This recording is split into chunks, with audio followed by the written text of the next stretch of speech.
Match जिंकल्याचा जेवढा आनंद झाला नाही, त्यापेक्षा पाकड्यांशी हस्तांदोलन न करता जो त्यांचा अपमान केला, ते पाहून जास्त आनंद झाला.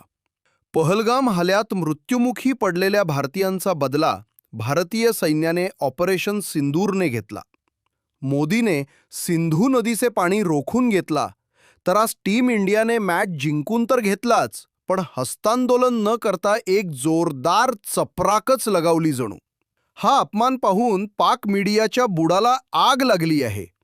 त्यांचे न्यूज अँकर अक्षरशः पेटून उठले आहेत, कारण हा अपमान चक्क जगभर लाईव्ह दाखवला गेला.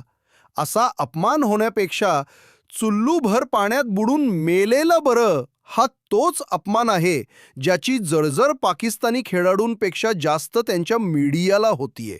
कारण हा एक साधा इशारा नव्हता, हा होता भारताचा संदेश.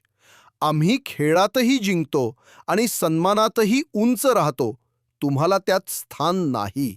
हा सामना म्हणजे फक्त क्रिकेट नव्हता, तर तो होता भारताच्या आत्मविश्वासाचा, अभिमानाचा आणि पराक्रमाचा पुरावा. आज प्रत्येक भारतीयाच्या डोळ्यात आनंदाश्रू आहेत, कारण हा विजय फक्त गुणांसाठी नव्हता, तर तो होता राष्ट्राच्या स्वाभिमानासाठी.